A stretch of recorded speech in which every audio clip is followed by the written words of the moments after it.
예수 그리스도의 이름으로 기도합니다. 아멘. 하나님의 주신 말씀 함께 보겠습니다. 우리 마가복음 12장 28절에서 34절입니다.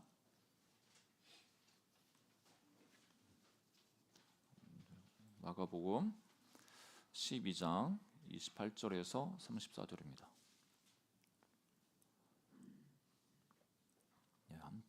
교독하겠습니다. 서기관 중 한 사람이 그들이 변론하는 것을 듣고 예수께서 잘 대답하신 줄을 알고 나와 묻되 모든 계명 중에 첫째가 무엇이니까? 예수께서 대답하시되 첫째는 이것이니 이스라엘아 들으라. 주 곧 우리의 하나님은 유일한 주시라. 내 마음을 다하고 목숨을 다하고 뜻을 다하고 힘을 다하여 주 너의 하나님을 사랑하라 하신 것이요.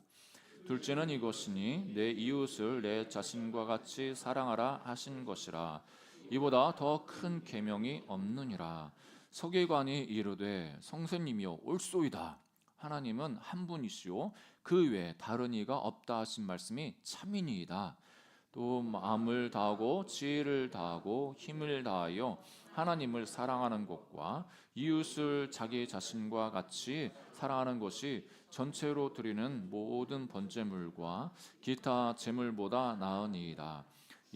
같이 읽겠습니다. 예수께서 그가 지혜 있게 대답함을 보시고 이르시되 내가 하나님 나라에서 멀지 않도다 하시니 그 외에 감히 묻는 자가 없더라. 아멘.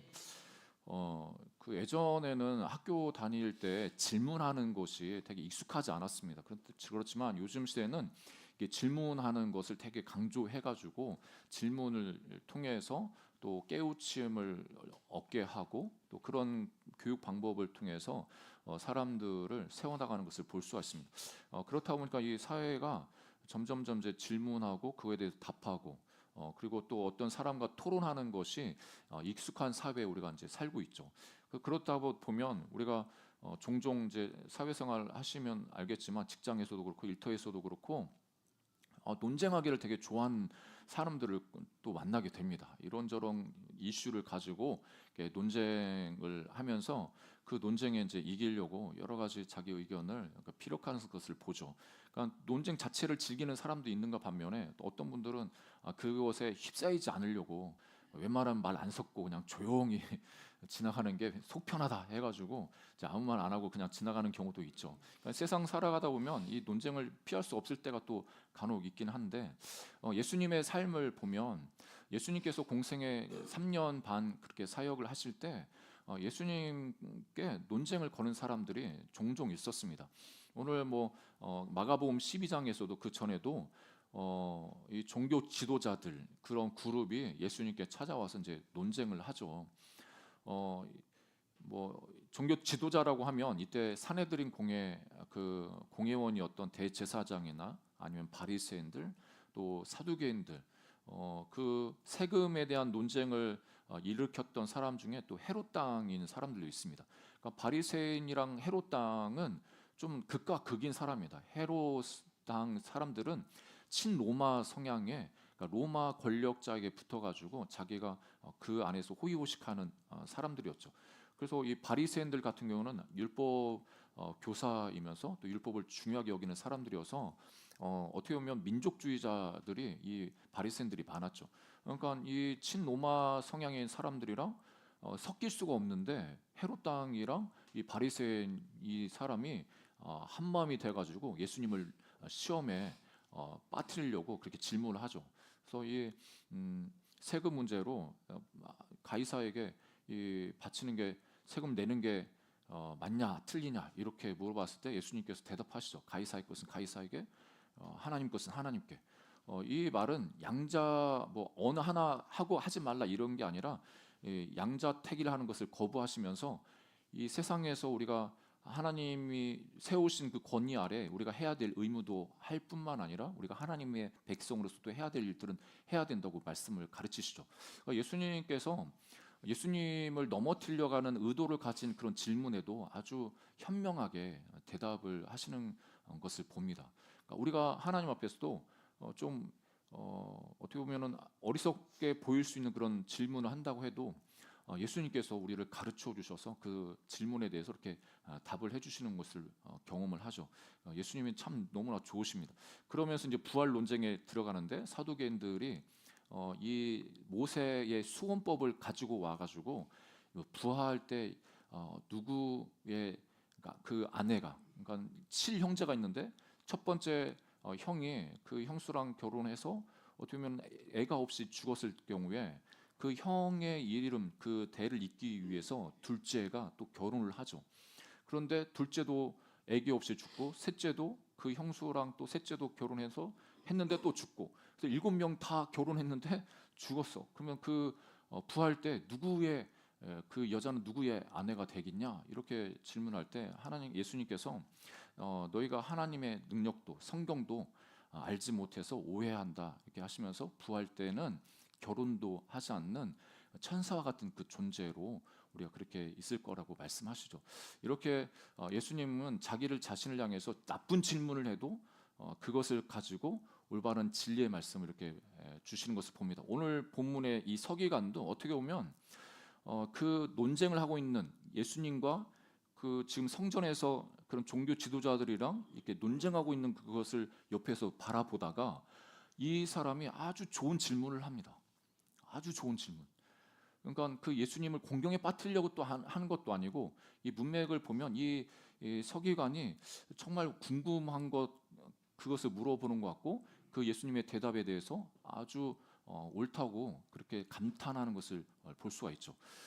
다른 성경에서는 마태복음이나 누가복음이나 이런 같은 본문 그 이야기를 하고 있지만 조금 그 본문에서는 이 사람도 조금 잘못된 의도로 접근한다는 것을 말하는데 오늘 마가복음은 마가는 이 사람이 하나님 앞에서 좀 좋은 의도를 가지고 예수님께 물어본 것을 말씀하고 있죠.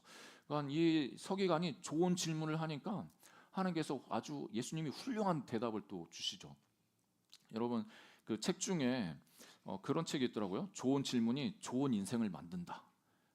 이 일본 그 모기 게니치로라는 사람이 쓴 책인데, 그러니까 우리가 인생을 살아가면서 질문을 하지 않습니까? 그러니까 예전에 저희 어렸을 때도 그렇죠. 질문을 하면은 좀 권위에 도전하는 것처럼 받아들여져가지고 질문을 못 했던 것 같아요. 그리고 또 신앙생활 하면서 성경 읽으면서 궁금한 거 있지 않습니까? 잘 안 믿겨지고 이해가 안 되는 거 그거 물어보면 좀 믿음 없는 사람처럼 그렇게 대하고 그랬는데 이제 요즘은 이제 많이 바뀌었죠. 그러니까 왜 그걸 해야 되는지 이유를 또 묻고 그걸 통해서 이해가 되고 또 받아들이는 부분들이 있고 어떤 부분들은 이해가 되지 않지만 또 우리 믿어야 되는 그런 부분들이 있는 것을 봅니다. 이 작가도 좋은 질문이 좋은 인생을 만든다라고 이 책에서 쓸 때 우리가 순간순간 질문들이 이렇게 떠오르는데 우리 인생을 결정하는 것 중에 이 좋은 질문을 통해서 그 질문에 대한 답을 찾는 그 과정을 통해서 우리 인생이 좋은 인생으로 그렇게 세워져 나갈 수 있다고 말하고 있습니다. 그러니까 질문에 강한 좋은 힘이 있다고 이렇게 이야기하는 거죠. 어떻게 보면 이 서기관도 율법을 아는 사람이거든요. 여기 서기관이라는 이 사람은 28절에 서기관 중 한 사람이 그들이 변론하는 것을 듣고 예수께서 잘 대답하신 줄을 알고 나와 묻되 모든 계명 중에 첫째가 무엇이니까. 그러니까 이 서기관이라고 하는 이 직업은 어떻게 보면 율법을 필사하는 사람들입니다. 그러니까 그때 당시만 해도 이 율법사라고 이야기하고 율법 교사라고도 이제 이야기를 하는데 율법을 필사할 뿐만 아니라 연구하고 또 이것을 가르치는 사람들이 서기관 또 율법사, 율법교사 같은 사람들을 이야기를 합니다. 이 사람들이 유대 이 나라에서는 그 예전에 레위 지파에서 일찍부터 이 서기관들이 이렇게 양육되어져 가지고 이게 또 세습이 되는 상황이었는데 포로기 이후에 오면서 이 사람들 여러 사람들이 이제 율법을 연구하고 율법을 공부해서 그 마스터하면은 그것을 가르칠 수 있는 그 권한이 부여됩니다. 우리 같은 경우에는 이제 사법 시험을 치지 않습니까? 사법 시험 치면은 검사든 판사든 그 연수원을 통해서 이제 그 길을 가는데 어떻게 보면 이 사람들이 이 판사의 역할을 했던 사람입니다. 그러니까 이 시험도 있습니다. 서기관으로서 율법 교사로서 자격증을 받는 그런 시험이 있습니다. 그러니까 그 시험에 통과해가지고 그 율법을 가르치는 사람이 이제 서기관인데, 이 사람이 율법을 몰라가지고 자기가 배웠던 그 율법, 그 14살이면 다 어떻게 보면 다 통달해가지고 자기가 나름대로 해석할 수 있고 그럴 수 있는 사람이 이런 사람인데, 이 사람이 몰라서 이렇게 질문했나? 자기는 궁금했겠죠. 어떻게 보면 이때 당시에 율법을 지켜야 되는 그 항목이 613개라고 이렇게 이야기합니다. 613개의 그 율법, 그거를 지켜야 된다고 이야기를 하는데, 이때 당시에 랍비 힐렐이라는 사람이 그런 예가 있습니다. 어떤 이방인이 와가지고 이 당대 힐렐이라는 대스승한테 와가지고 이 613개를 다 지키는 게 힘든데, 그리고 어떻게 보면 이 율법에 대해서 너무 분량이 많은데 내가 한 발로 서 있을 동안에 이 율법의 핵심을 나한테 좀 가르쳐 달라, 이렇게 물어봅니다. 그럴 때 이 그 힐렐 학파 바리새인 중에 최고봉인 이 사람이 하는 말이, 당신이 싫어하는 것을 당신 이웃에게 행하지 마시오. 이것이 토라 전체이고 나머지는 그 해설이요. 이게 황금률 비슷하죠. 내가 대접받고자 하는 대로 남을 대접하라고. 자기가 싫어하는 것 이웃한테도 그거를 시키지 말라는 거죠. 이게 율법의 핵심을 이 사람은 그렇게 이제 찍어서 이제 이야기를 하는 거죠. 그래서 이렇게 이때 당시에 유대인들 사이에서 이 율법의 핵심이 뭐냐, 이 본질이 뭐냐, 이거에 대한 이제 궁금증이 있는 거죠. 그래서 어떻게 보면 인생이라는 것 자체가 우리가 답을 찾아가는 건데, 인생 살아가는 동안에 많은 질문들을 우리가 이렇게 도전을 받습니다. 그래도 우리가 감사한 것은 예수 그리스도 안에서 그 인생의 근본적인 질문에 대한 답을 말씀을 통해서 하나님 안에서 찾아냈다는 것입니다. 그건 이 땅에 살아가는 수많은 사람들이 사람이 도대체 사람이라는 존재가 뭔가? 그러니까 우리가 어디서 온 존재들인가? 무엇을 위해서 살아가야 되는 존재인가? 또 죽음 위에는 우리가 어디로 가는가? 그건 철학의 근본적인 그 질문들이 수천 년 전부터 이렇게 쭉 내려와가지고 사람마다, 철학자마다, 인생은 이런 거야. 또 앞으로 인생은 어떻게 살아야 돼? 앞으로 인생은 어떻게 그 죽음 위에는 어떤 세계가 있을 거야? 다 나름대로 그런 의견을 내지만 정확한 답을 주는 사람은 없었습니다. 그렇지만 성경은, 예수님은 우리에게 정확한 답을 주셔서 인생의 정답을 찾게 하시는 거죠. 예수님은 말씀하시지 않습니까? 길이요 진리요 생명이라고. 예수님만이 길이고 진리고 생명.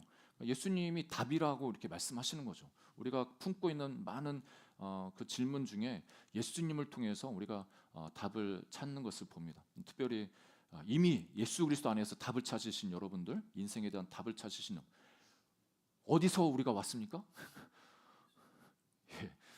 예수 그리스도 하나님으로부터 우리가 오지 않았습니까? 우리가 무엇을 위해서 살아야 됩니까? 하나님, 예수님을 위해서, 하나님의 영광을 위해서. 우리가 또 죽음 이후에는 어디로 가겠습니까? 하나님께로 우리가 또 갑니다.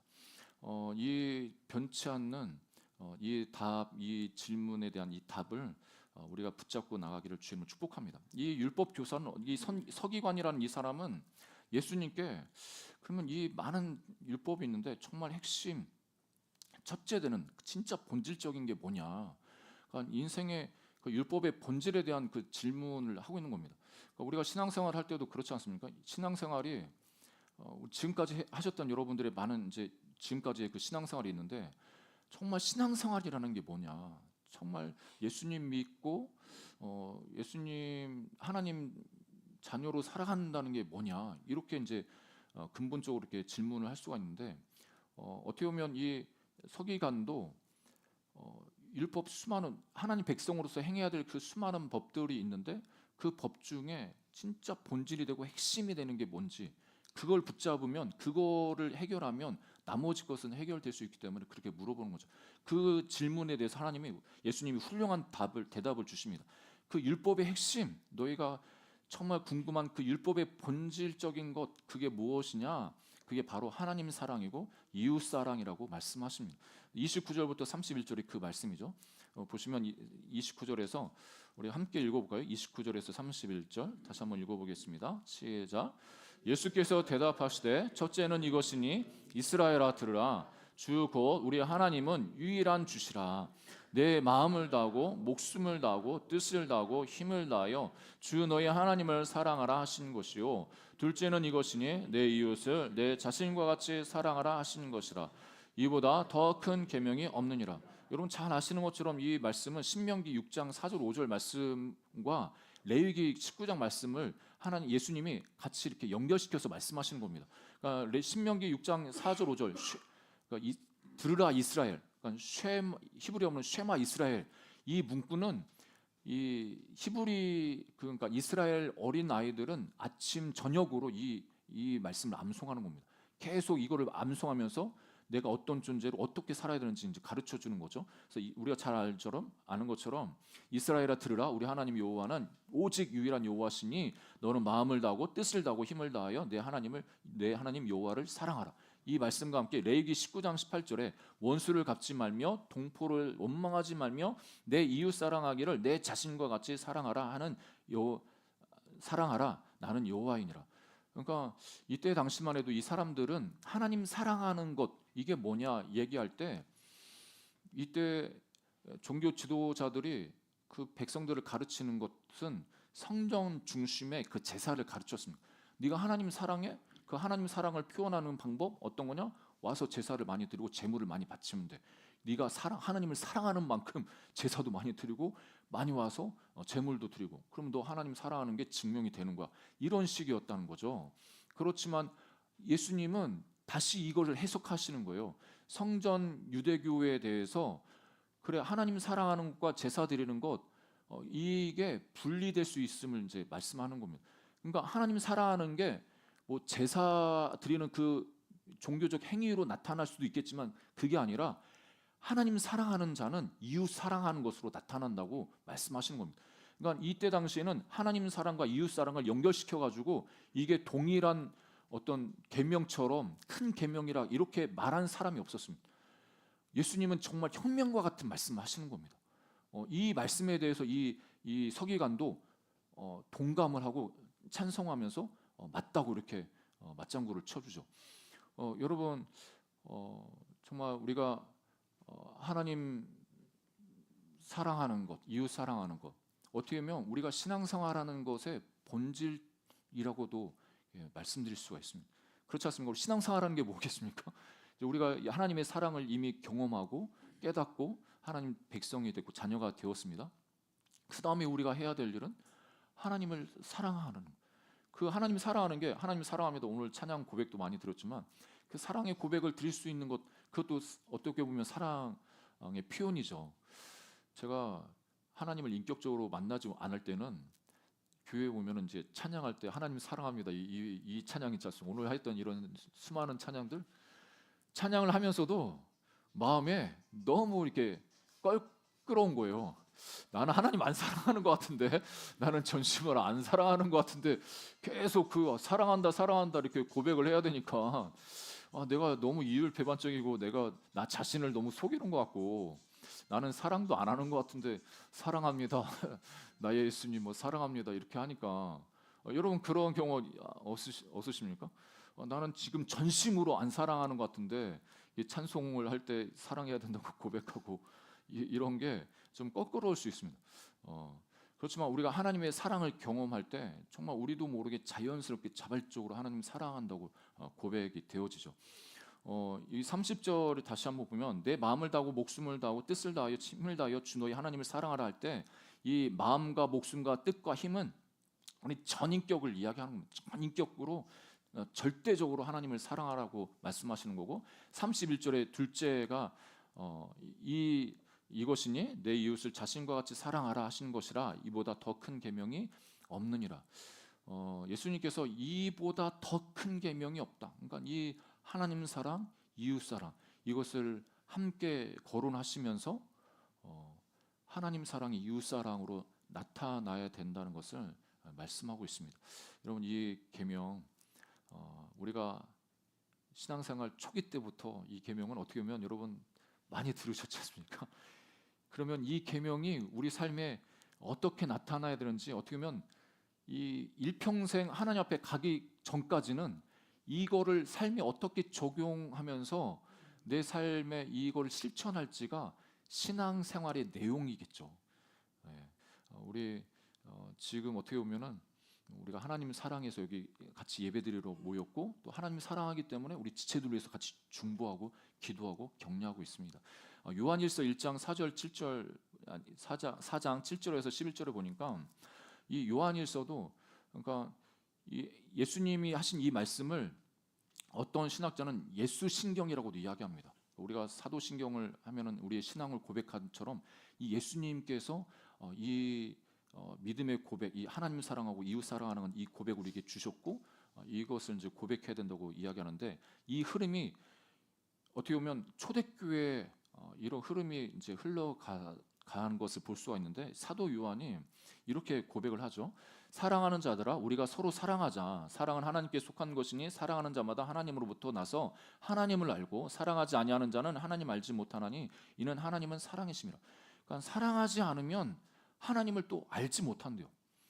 그러니까 이 말을 전적으로 동감하고 믿는 것은, 제가 사랑을 이렇게 해보니까 여러분들 다 사랑해보죠. 그 전에는 종교적으로 하나님 사랑한다는 게 이게 잘 이해가 안 되는데, 정말 하나님 사람과의 관계 속에서 사랑을 하니까 이런 감정이구나. 하나님이 나를 사랑하신다는 게 이렇게 나를 사랑하시는구나를 알게 되는 겁니다.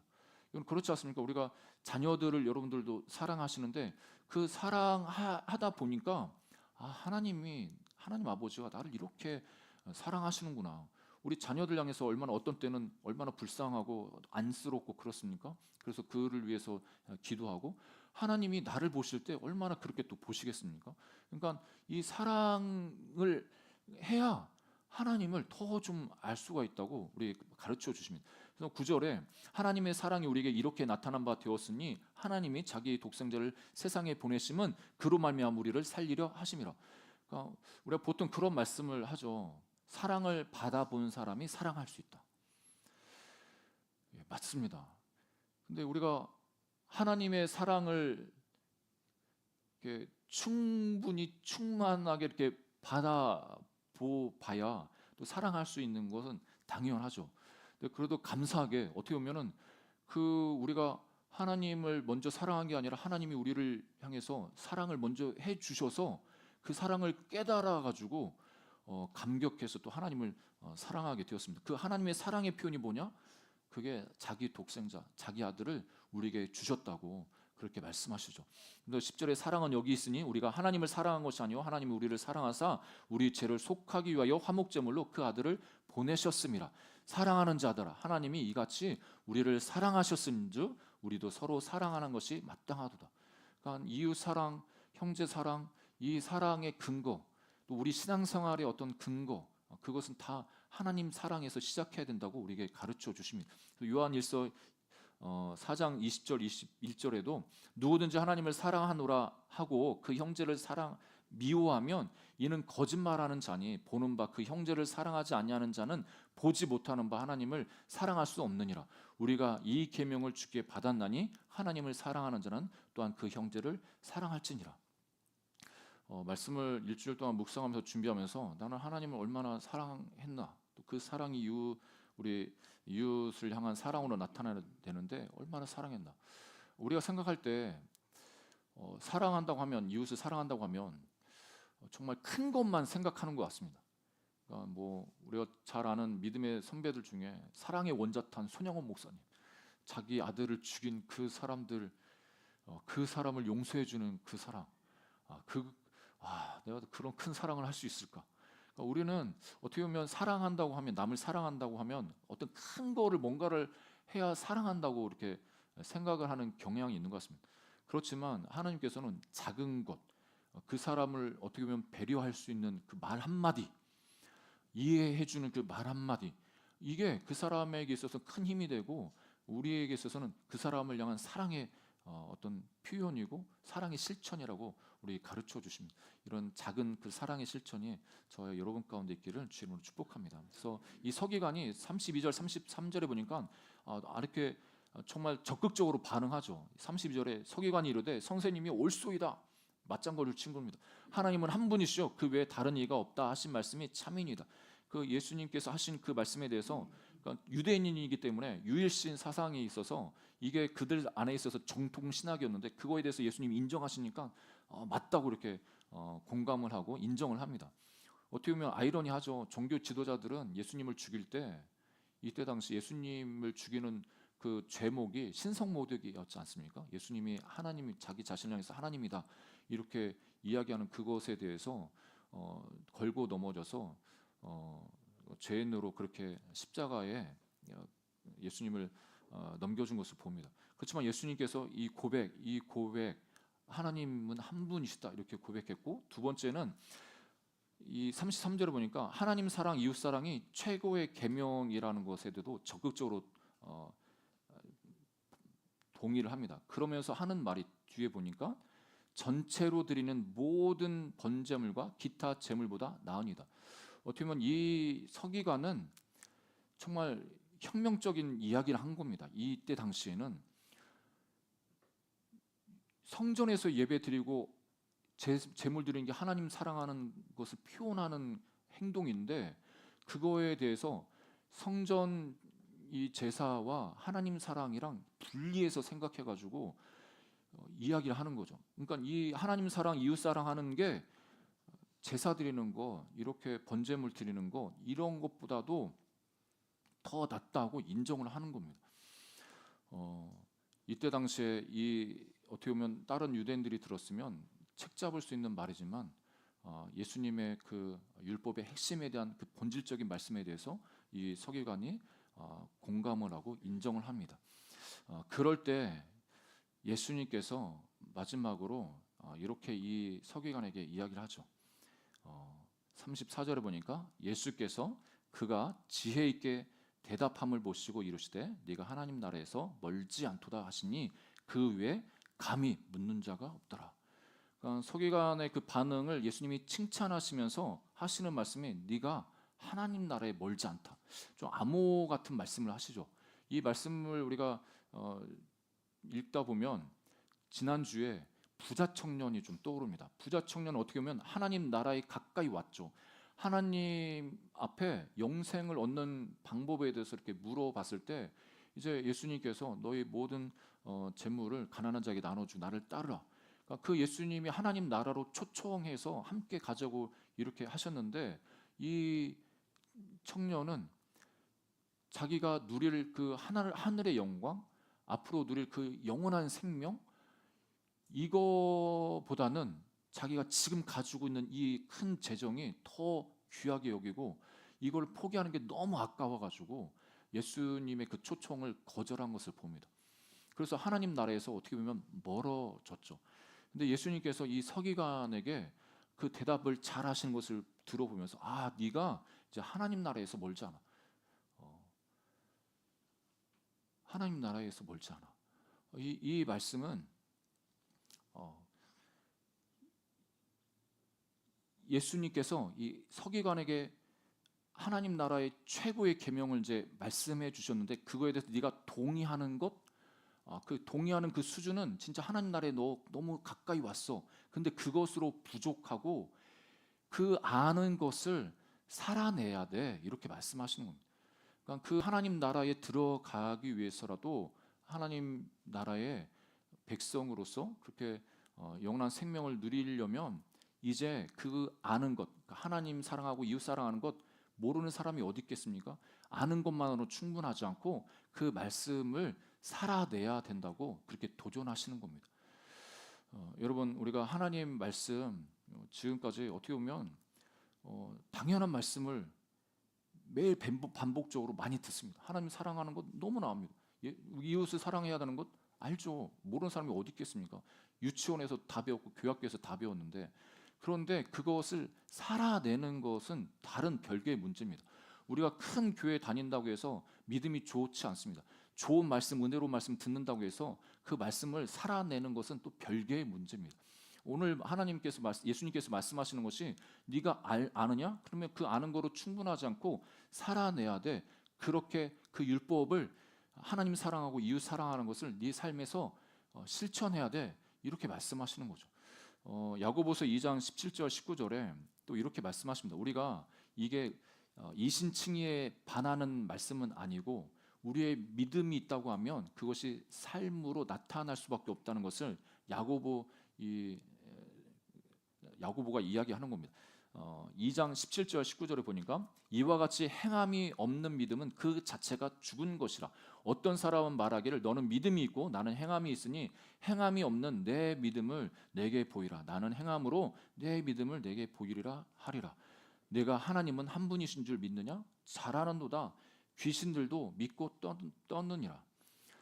그러니까 우리가 가지고 있는 그 믿음이 어떤 부분에서 삶으로 그렇게 살아내지 않을 때는 귀신보다 못한 믿음을 가지고 있다고 이 야고보는 꼬집고 있는 겁니다. 그러니까 우리가 네가 믿느냐? 잘한다, 잘해. 그래. 근데 귀신도 하나님이 한 분인지 하나님이 살아계신지 알아.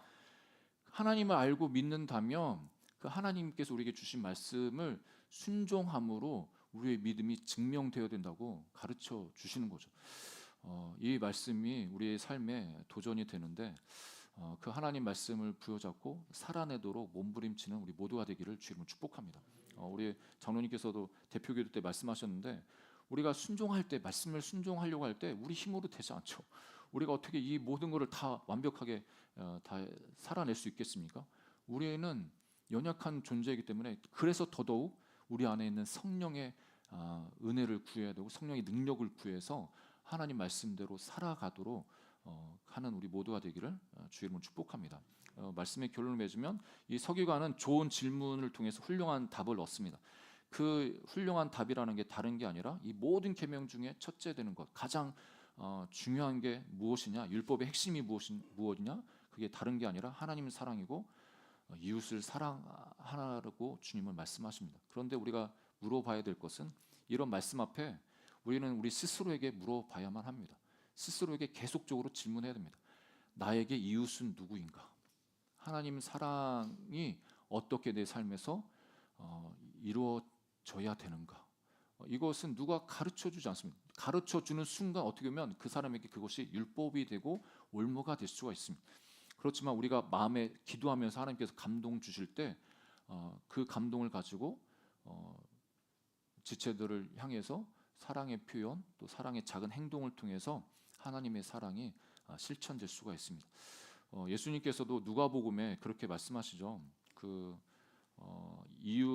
누가 이 말씀을 하신 다음에 여기서는 그 내용이 그 기록이 안 돼 있지만 누가복음은 그러면 하나님 사랑하고 이웃 사랑해야 되는데 그러면 그 이웃 사랑에 대해서 또 율법 교사가 물어봅니다.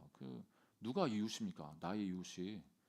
그러니까 이웃을 사랑하라고 말씀하시는데 그러면 누가 내 이웃입니까? 내 옆에 사는 사람이 이웃입니까? 아니면 내 가족이 이웃입니까? 교회 공동체 안에 있는 우리 서로가 이웃입니까? 그럼 이웃이 뭡니까?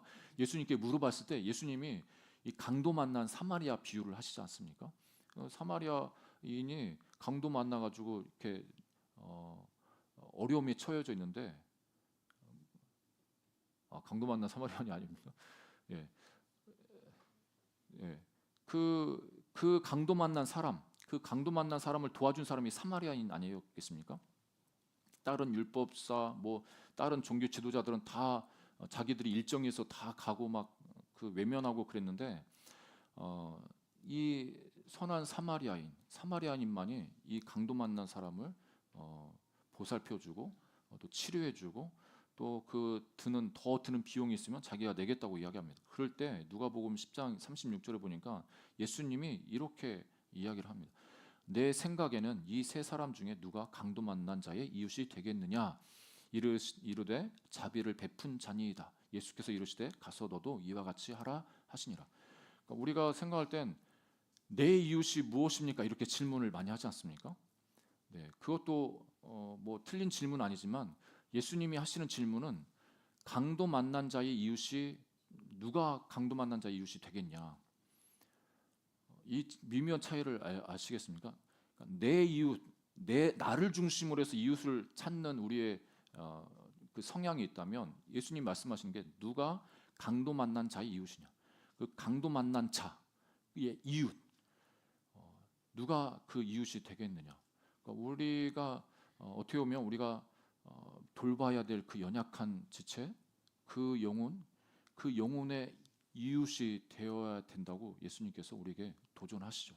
우리가 한 주간 살아가실 때 우리 주변에 혹시라도 우리 강도 만난 자처럼 자비가 필요하고 긍휼이 필요하고 도움이 필요한 그런 사람들이 있다면 그 사람의 이웃이 되는 한 주간이 되기를 주의 이름으로 축복합니다.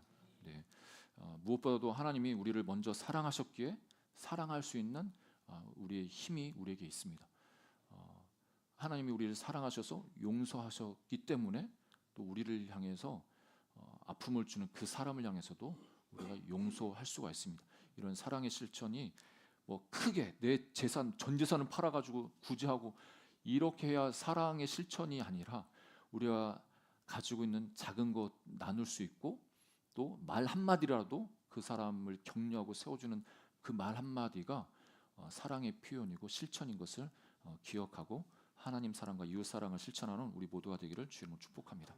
이 시간 우리 같이 찬양 한 곡 더 하시고 기도하는 시간 갖겠습니다.